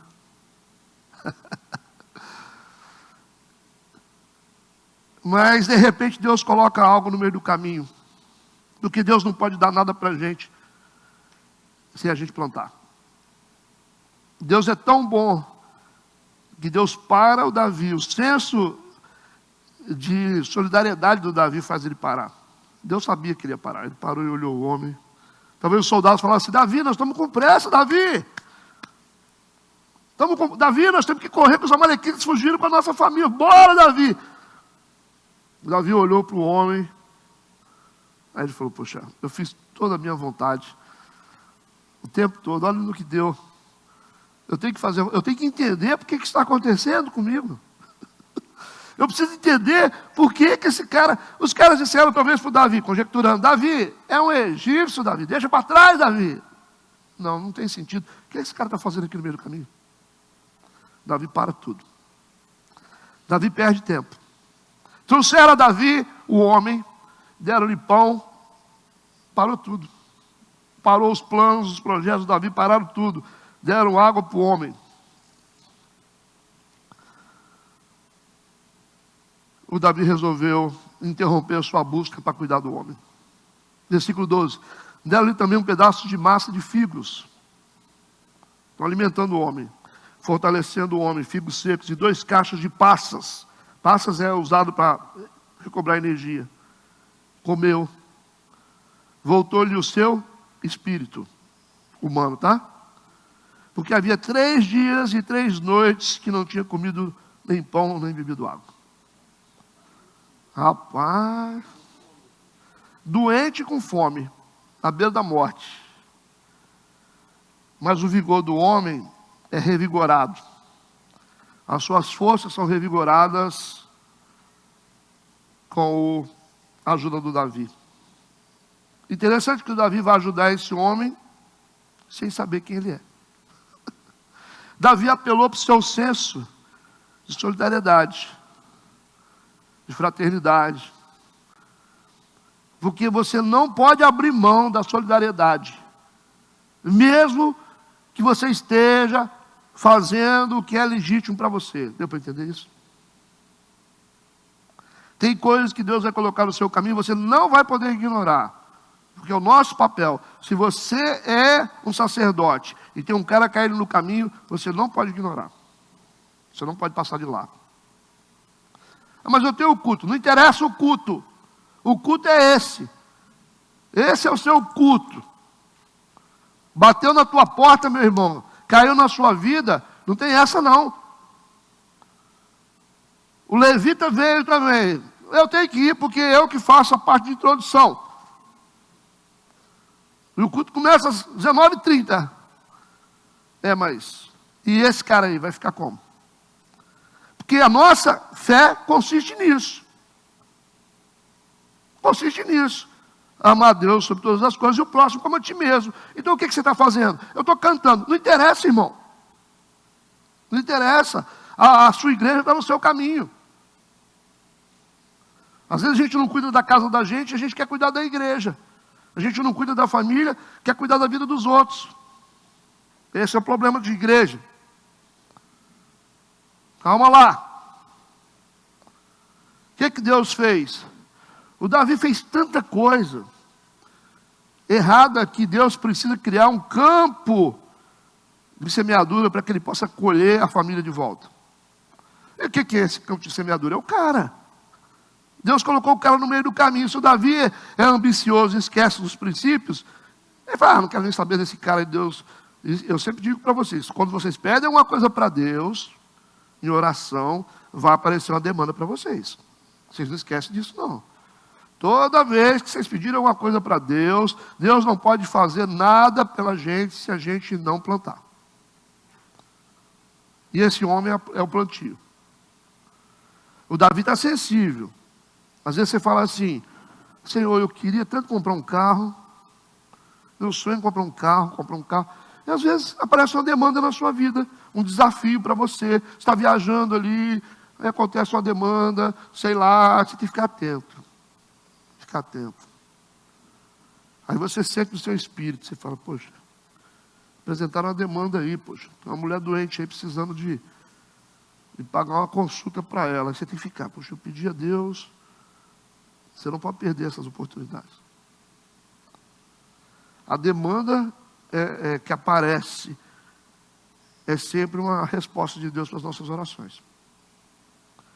É sempre assim. Quando eu orei para Deus, para a igreja começar a crescer, eu pedia tanto a Deus para a igreja começar a crescer. Sabe o que Deus fez? Mandou um monte de gente com problema para a igreja. Gente que eu não tinha estrutura emocional nenhuma para cuidar. Eu orava, chegava pedindo. Falava, Senhor, mas eu preciso de alguém que... Eu preciso de gente forte para vir para a igreja. Só vinha pepino. Aliás, nunca chega um e fala assim, pastor, eu fiquei milionário. Estou milionário e eu não consigo lidar com essa riqueza sozinho. Estou doido para compartilhar isso com a igreja. Isso não acontece, isso é só em filme. O cara só chega quebrado. Depressão, família, estou angustiado, pisaram em mim. É assim. Raramente chega um assim que fala, rapaz, eu estou com tanto assim, transbordando. Eu pensei, eu falei, meu pai, o que isso acontece? Deus estava me desafiando o seguinte, você quer colher? Você tem que plantar. E cada pessoa com problema que eu decidi cuidar, se tornaram os pilares da igreja. Entende? Coluna não nasce pronta, coluna você constrói. Entendeu? Às vezes a pessoa que chega na igreja, que está todo cheio de problemas, você fala assim, talvez ali vai ter o cara que tem o maior potencial para poder levantar essa igreja depois financeiramente. Mas você tem que saber por que Deus te entregou. O cara na beira do caminho, o cara estava doente. O cara não apareceu assim e falou assim, ei, Davi, estou aqui para te ajudar. Não, o cara estava doente. Então, assim, os maiores recursos que Deus dá para a gente é através dessas coisas. Às vezes você olha para a pessoa, ninguém quer saber da pessoa, você olha assim, todo mundo desprezou, e você cuida dela, você restaura a vida dela, ajuda ela a crescer, e quando ela cresce, ela te leva junto com ela. É isso que a gente não entende na igreja. Então, todo desafio que aparece, a gente sempre fala assim, por que isso está acontecendo? Não rejeite os desafios. Tá? Que coluna não vem pronta. Tem que construir. Geralmente é gente que ninguém dá nada por nada. Essas pessoas carregam um grande potencial. Desprezadas, moídas, pisadas, aí chega assim, ninguém quer saber, foi traz para cá. Vem para cá e eu fico olhando assim, daqui a pouco você vê um grande líder ali. Isso é bíblico. Tudo bem? Por que eu gritei? Quem adivinha? Tá. Vocês estão espertos. Davi não sabe quem é esse homem, não sabe mesmo. Ele só se preocupou aqui em ajudar. Gente, Davi só se preocupou em ajudar. Ele não sabe o que esse homem sabe. Deus escondeu o segredo que o Davi precisava, a chave que o Davi precisava dentro de um homem doente. É legal demais.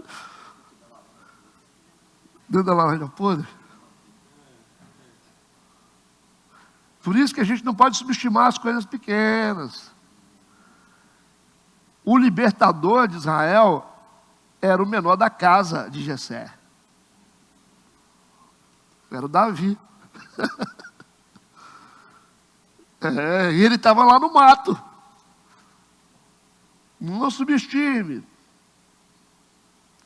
O Golias subestimou, né? Subestimou.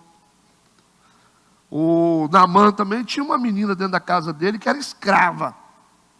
Mulher. Uma menina. Tudo pejorativo na visão oriental. Mulher, na visão oriental, pejorativo. Menina, imaturidade, pejorativo. Escrava, piorou. E o Naamã era todo orgulhoso, né? Ela olhou para ele e falou assim, se meu senhor soubesse que existe um profeta que pode te curar, ele foi obrigado a dar atenção à menina. Ele foi perguntar para o rei, ele falou, rei, a menina lá em casa falou que tem um profeta que pode me curar. Se ele não dá atenção, ele fala assim, você é uma menina, você é uma escrava, você é uma mulher, vou ficar ouvindo você, eu sou o Naamã, sou um capitão de guerra. Mas ele prestou atenção nela. Porque Deus escondeu o segredo de Naamã dentro de uma menina.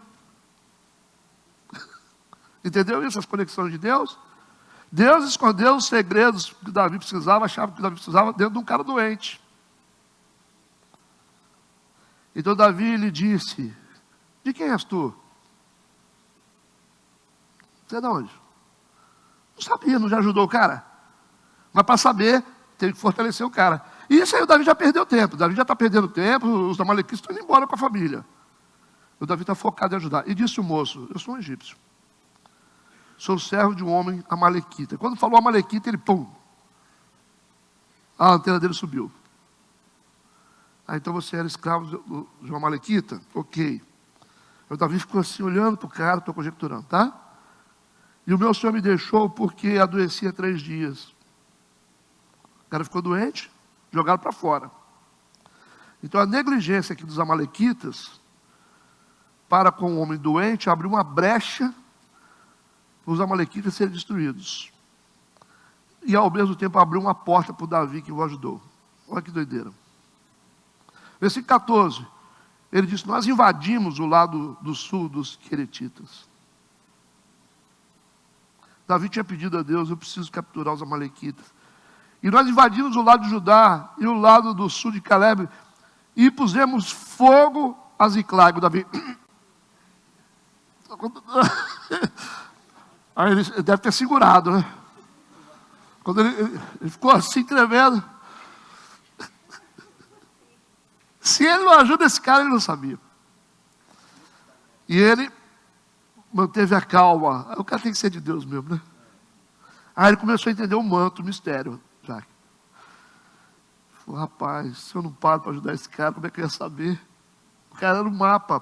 Versículo 15: disse-lhe Davi: poderias descer e guiar-me a essa tropa? E disse-lhe: por Deus, jura-me que não me matarás, nem me entregará na mão do meu senhor, e descendo te guiarei a essa tropa. Que interessante. O cara sabia exatamente onde é que os amalequitas estavam acampados. Perceberam? Versículo 16: descendo o guiou, e eis que estavam espalhados sobre a face de toda a terra, comendo e bebendo e dançando por todo aquele grande despojo que tomaram da terra dos filisteus, da terra de Judá. Então os amalequitas, eles estão acampados aqui, consumindo os mantimentos que eles haviam tomado dos israelitas. Estão fazendo uma festa lá. E o versículo 17: feriu-os Davi. Davi entra em guerra com eles, com apenas 400 homens. Feriu-os desde o crepúsculo até a tarde do dia seguinte. Gente, é um dia inteiro de guerra, muito sangue. Nenhum deles escapou, senão só 400 moços que montados sobre camelos fugiram. Se for afundar aqui, a gente vai descobrir algum mistério. 400 homens estavam com Davi e 400 fugiram. Que tem mistério aqui dentro? Tem.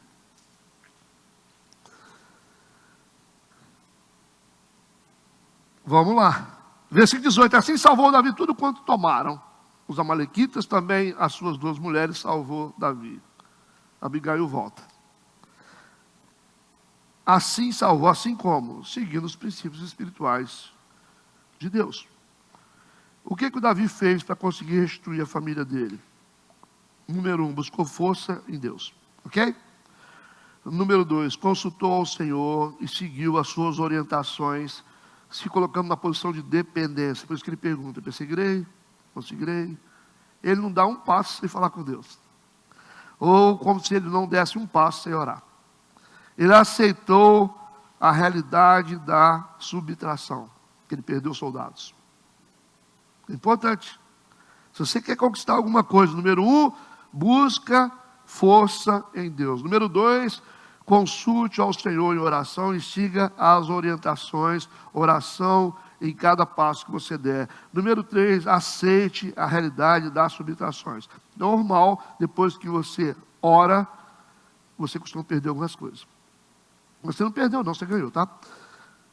E 4, observe os campos de semeadura. Deus vai te pedir alguma coisa. Deus vai te pedir alguma coisa. Deus não pediu para o Abraão o filho. Por que pediu o filho? Porque ele só poderia colher essa posição de ser pai de uma grande nação se ele plantasse alguma semente. Ele provou que ele era capaz de abrir mão do próprio filho, por Deus. Então nunca você vai ter nada assim, sem plantar.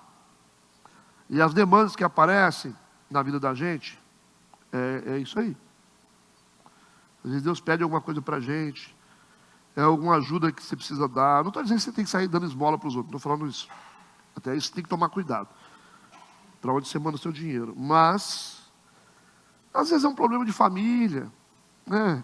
Que você tem ali na hora, que vai exigir a sua atenção.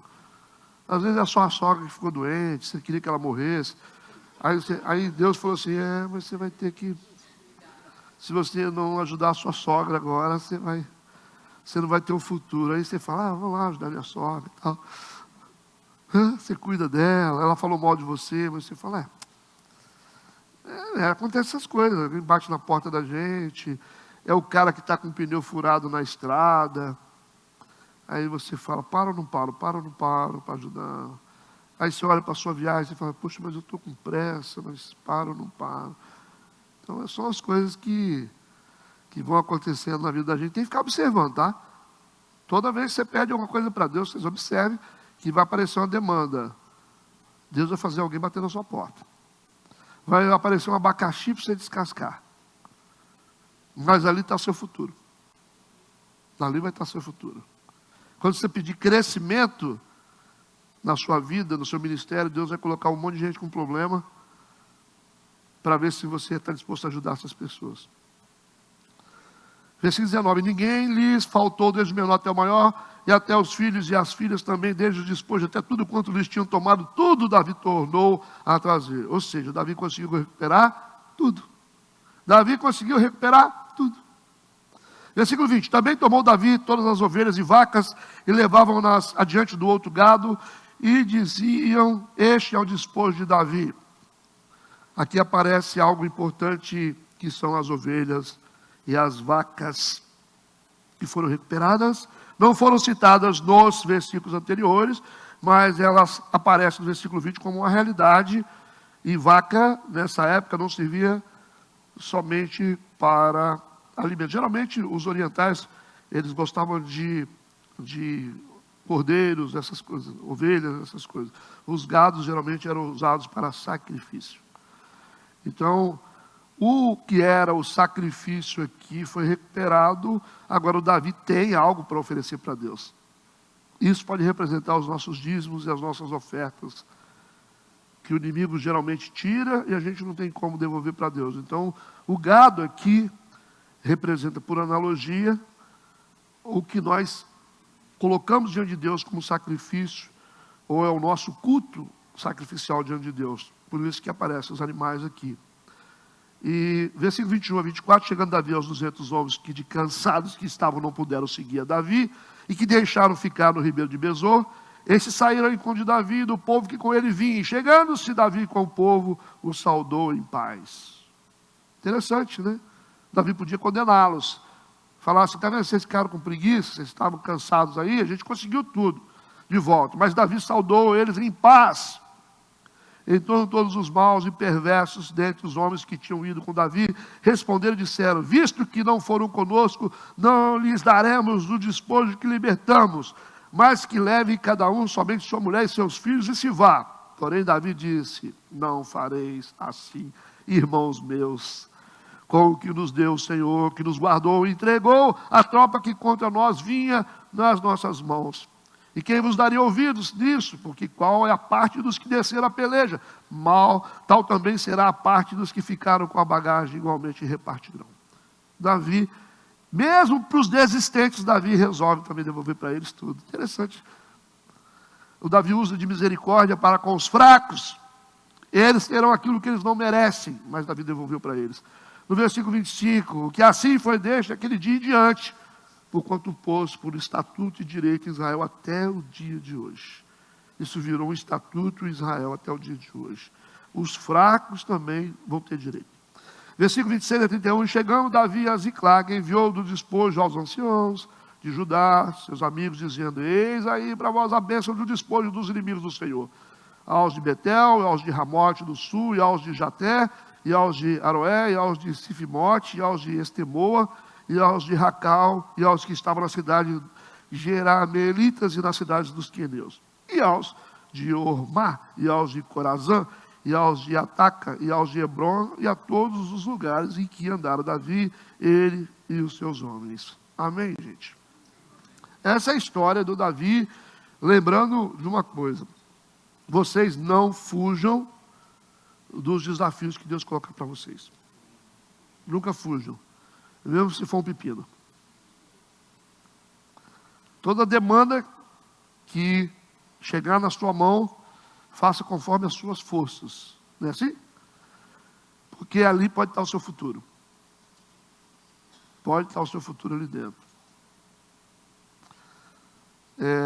Às vezes aparecem problemas que a gente tem que cuidar, famílias que têm problemas, a gente tem que ajudar, gente doente que a gente tem que estar lá, e a gente não pode ficar fugindo dessas coisas. Não pode ficar fugindo. Se tiver que ser, será, né? Quando você assume as suas demandas, Deus resolve elas. Pode ter certeza, né? Deus sempre resolve. Quando vem, o problema é porque Deus confiou para a gente aquilo. Ele sabe que a gente vai resolver. E na maioria das vezes nós somos reprovados. Nós somos reprovados. A gente fala, não é comigo, está acontecendo isso. Não, Deus deixou acontecer, porque Ele sabe que você resolve. Você imagina eu como pastor, chega uma pessoa com um problema. Por que essa pessoa veio para cá? Será que eu vou ficar só pensando que é problema, é problema, é problema, é problema? Não seria uma forma de Deus me aperfeiçoar? Né? Ele vai ampliando as provas, o meu sistema de resistência, de capacidade. O tempo foi passando e muitas pessoas que deram problemas em outras igrejas, elas não dão problema aqui não. Não dá problema aqui. Muita gente brava que pegou no pescoço de pastor. Aí a pessoa fala, mas está lá na sua igreja? Eu falei, tá. Não me dá problema não. Por quê? Porque eu não vou deixar. É por isso. É melhor você explorar o potencial da pessoa. Sair, tirar a pessoa da igreja é fácil, mais fácil. Às vezes o nosso coração quer que a pessoa saia mesmo. Aí você fica livre. Mas é bom quando você resolve, né? Quando você resolve, cresce mais, né? Eu estou aprendendo um pouquinho devagar isso aí, mas vou aprender. Tem coisa que você quer que some. Aí você fala, não. Mas ao mesmo tempo é gostoso, porque você vê as pessoas que te condenaram, elas começam a ver o seu crescimento. Aí Deus fala para elas, está vendo aí? Quem você jogou pedra? Está te ajudando agora. Isso é bom, né? Então por isso que você às vezes tem gente na nossa igreja hoje, nós temos gente na igreja hoje que fala mal de mim. É isso. As pessoas me falam. Mas eu fico assim, eu falo, eu devo ser muito gente boa, né? Para Deus confiar esses troços para mim. Eu fico olhando. É um troço tão misterioso que as pessoas, elas sentam para me ouvir, cara. Que doideira é essa?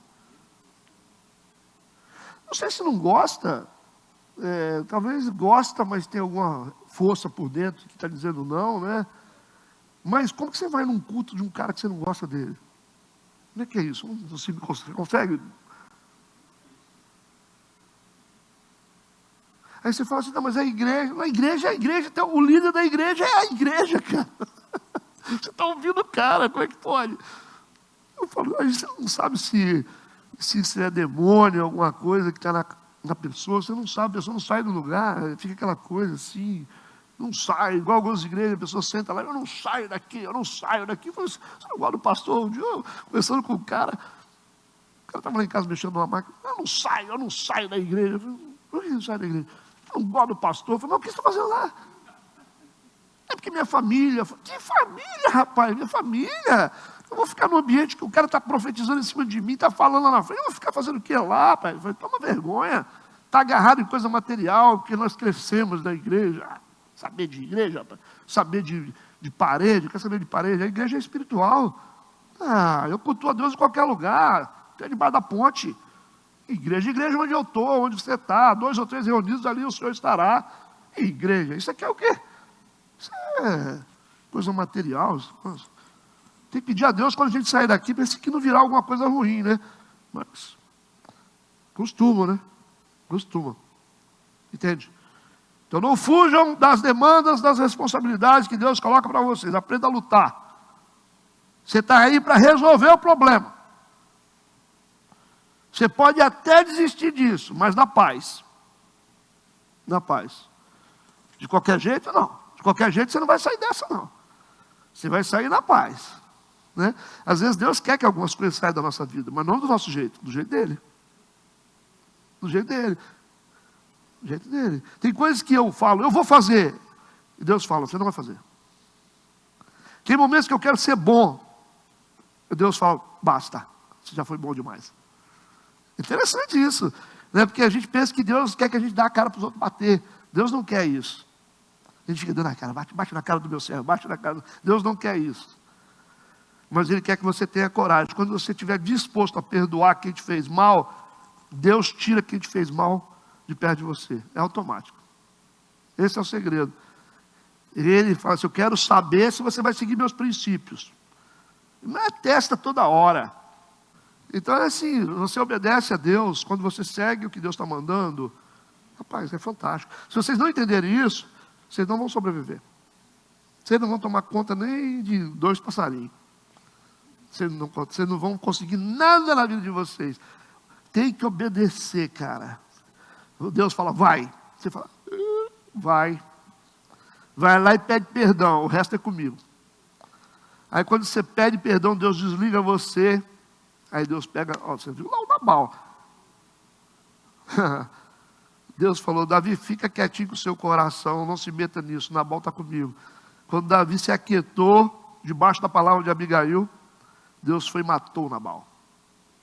É isso que a gente tem. A única maneira da gente conseguir vencer os inimigos das batalhas é a gente não colocar o coração nessas coisas.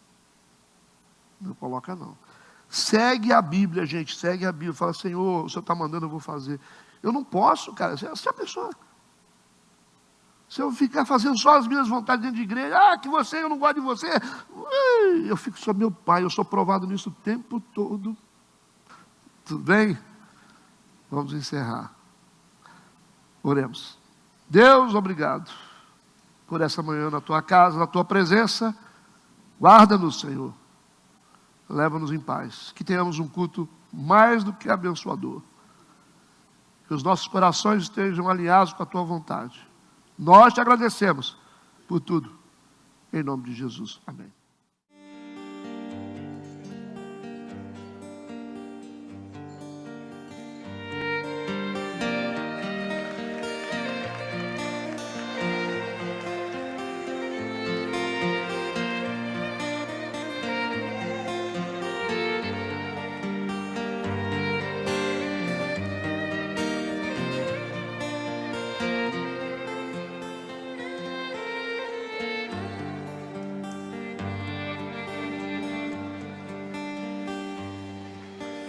נחלה רוח ונחלה רוח ונחלה רוח